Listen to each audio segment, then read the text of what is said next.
There is a maintenance method used in Germany that most American drivers have never heard of. It is not a secret. It is not restricted. It is literally printed on the back of oil bottles and engine additive cans sitting on store shelves right now. And it is the single biggest reason why German taxi drivers routinely put 500,000 miles on the same engine, while Americans are celebrating 200,000 like they just won the lottery.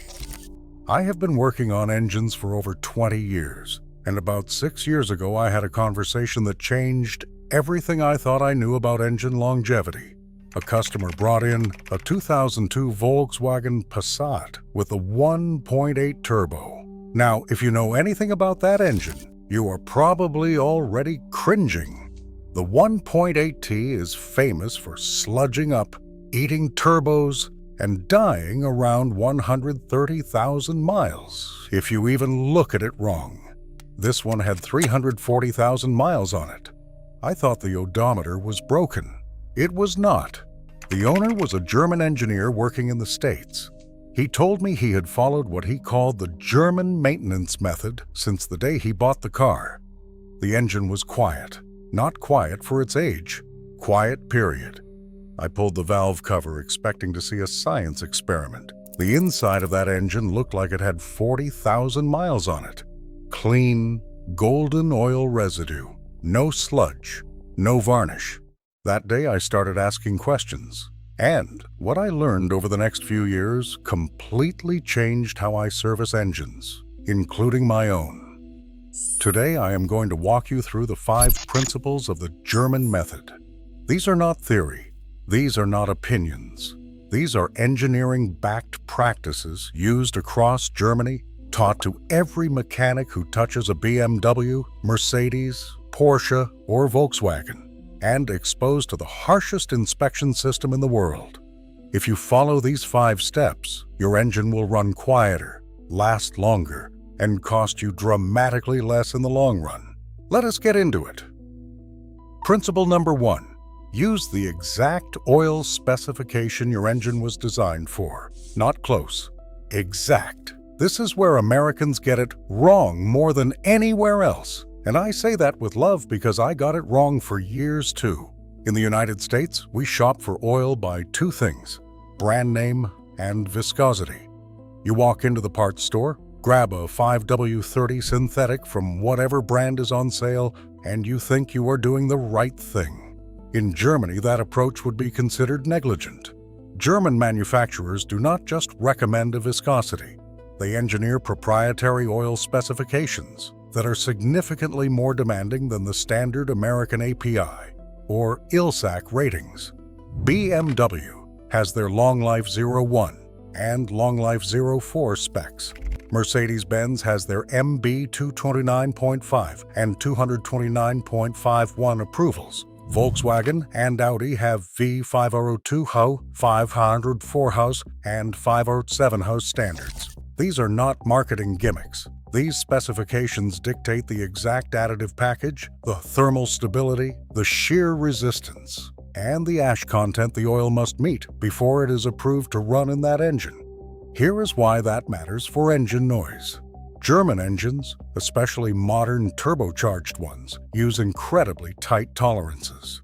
The clearance between moving parts is measured in thousandths of an inch. When you pour in an oil that meets the generic American spec, but not the German manufacturer spec, it might lubricate, but it will not protect those tight clearances the way the engineers intended. Over time, you get increased valve train noise, lifter tick, timing chain rattle, and accelerated wear on cam lobes and bearings. I see it constantly. That German engineer with a Passat that had 340,000 miles, he used only VW50200 approved oil for the entire life of that car. Not once did he grab whatever was cheapest. He ordered his oil from a German supplier called Liquimoli that carries OEM-approved formulations for every German specification. That oil cost him maybe $8 more per change. Over 340,000 miles and roughly 45 oil changes, that is $360 total in extra oil cost. Meanwhile, the guy down the street with the same car using bargain synthetics spent $4,800 on a replacement turbo and $2,200 on an engine reseal because sludge destroyed his valve stem seals. That is $7,000 versus $360. You tell me which approach is smarter. If you take nothing else from this video, check your owner's manual for the manufacturer oil specification, not just the viscosity, and only buy oil that explicitly states it meets that approval on the bottle. Principle number 2. Flush the engine before every oil change. Now I know some of you just tensed up.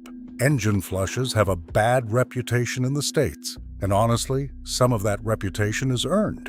Cheap, solvent-based flushes you find at discount auto parts stores can strip seals, dislodge chunks of sludge that clog oil passages, and cause more harm than good, especially on neglected high-mileage engines. But in Germany, engine flushing before an oil change is standard practice.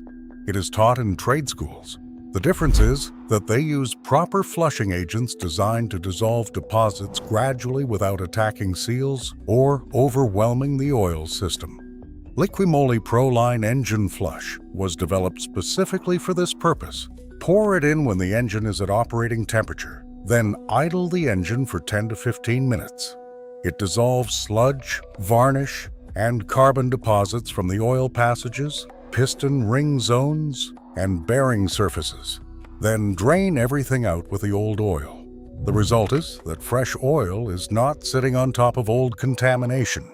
It is actually contacting clean metal surfaces, which means it can do its job properly from minute 1. I started doing this on every oil change about 5 years ago. The difference in engine noise after the first flush and fresh oil fill is immediate. Lifter tick goes away. Cold start rattle diminishes.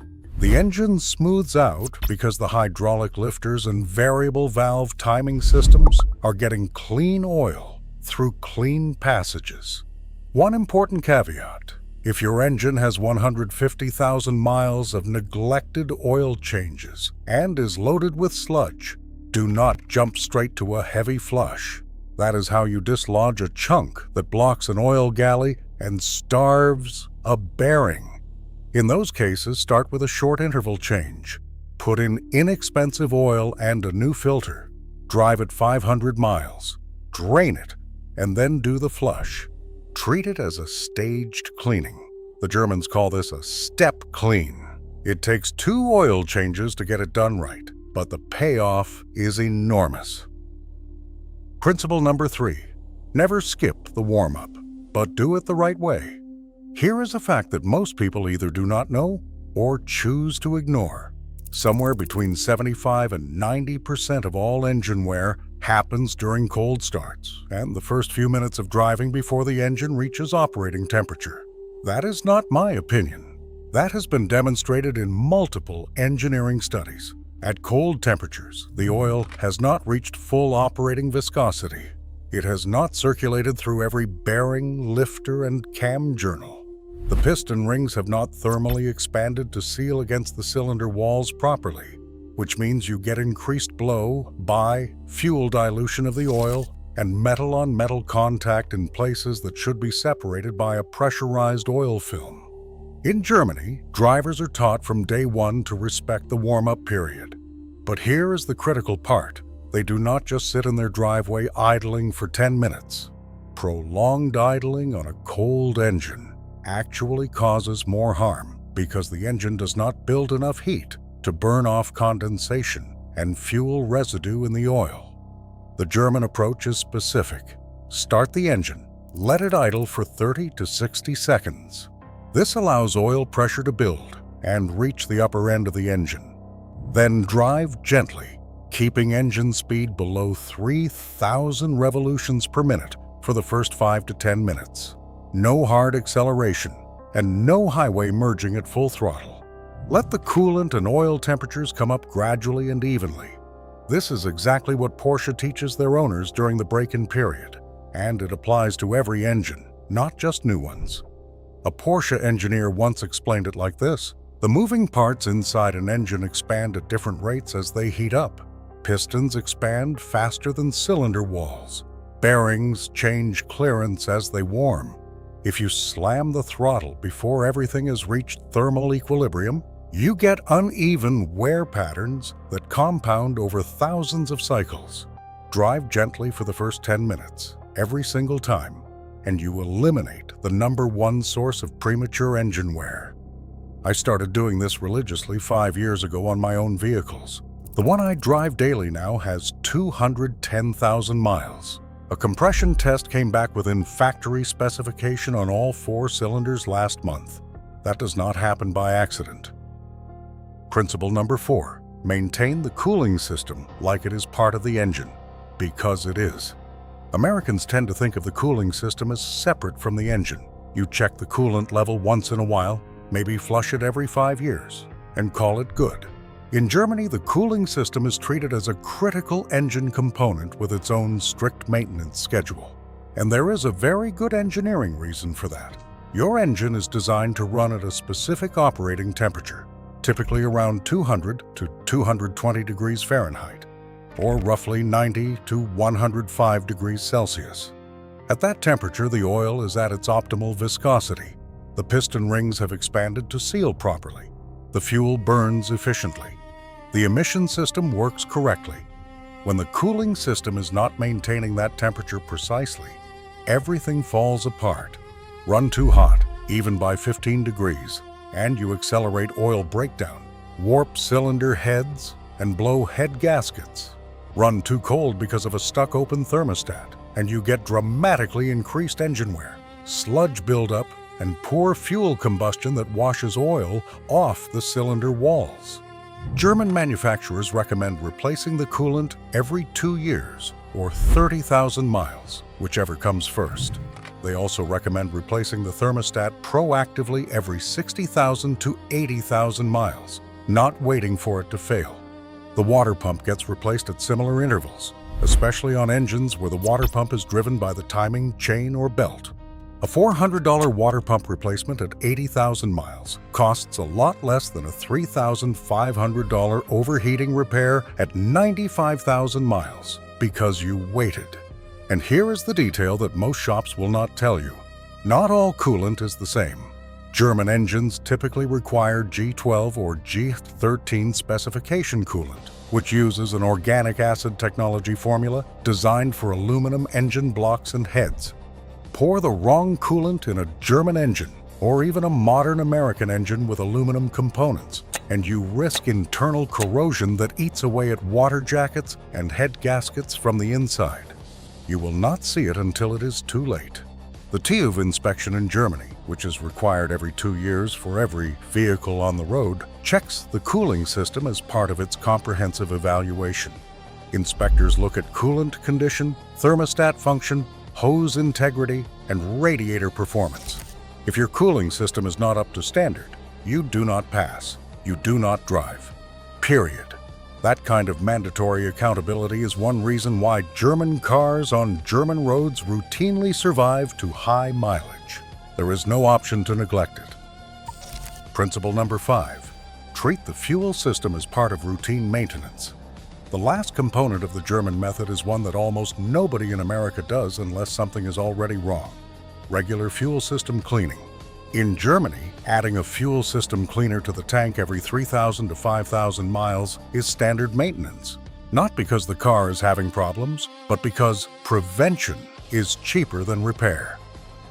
Modern direct injection engines are especially vulnerable to carbon buildup on the intake valves. Fuel is injected directly into the combustion chamber instead of washing over the intake valves like in port injection systems, so carbon deposits accumulate on the back sides of the valves over time. This restricts airflow and causes rough idle, misfires, reduced power, and increased noise. On some engines, like BMW N54 and N55 or Volkswagen EA888, carbon buildup becomes severe enough by 60,000 to 80,000 miles to require a walnut blasting service that costs $400 to $800. German owners mitigate this by using fuel system cleaners regularly. and when possible, running the engine hard enough on the highway periodically to bring exhaust gas temperatures up and burn off deposits. The Autobahn culture actually contributes to engine health, believe it or not. Engines that occasionally run at sustained higher RPM during highway driving tend to stay cleaner internally than engines that only putter around town at low speeds. The higher exhaust temperatures help burn off carbon, and the increased oil circulation under load helps clean internal passages. Here is the full German method, summarized. Use only the manufacturer's specified oil. Flush the engine before every oil change with a proper flushing agent. Warm the engine up gradually for the first 10 minutes of every drive. Maintain the cooling system on a strict schedule with the correct coolant specification. Clean the fuel system preventively every 3,000 to 5,000 miles. None of this is expensive. An engine flush costs $15. The right oil might cost $8 more than generic oil.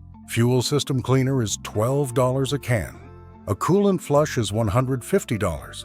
Compare that to a $6,000 engine rebuild or a $4,000 turbo replacement. The math is not even close. That German engineer with a 340,000-mile Passat? Last I heard, he sold it at 380,000 miles to another German expat who knew exactly what he was getting. The engine was still quiet, still smooth, still passing emissions. It was not luck. It was method. The biggest lie in the American automotive world is that engines just wear out. They do not just wear out. They are worn out by owners who treat maintenance like an inconvenience rather than an investment. The German approach treats every oil change as a medical checkup, every fluid as a prescription, every mile as an opportunity to either extend the engine's life or shorten it. You now know the same 5 principles that German mechanics use to keep engines alive for 500,000 miles. Not a single one requires a special tool. Not a single one requires a degree. They just require discipline and about $35 extra per oil change. That is the German method. It is not complicated. It is just consistent. If this changed how you think about engine maintenance, hit subscribe. I have more videos coming on the specific products and procedures that make the biggest difference for the least money. If you want to see which engines are actually built to take this kind of mileage, I did a full breakdown right here. Drive smart. Maintain smarter. I will see you in the next one.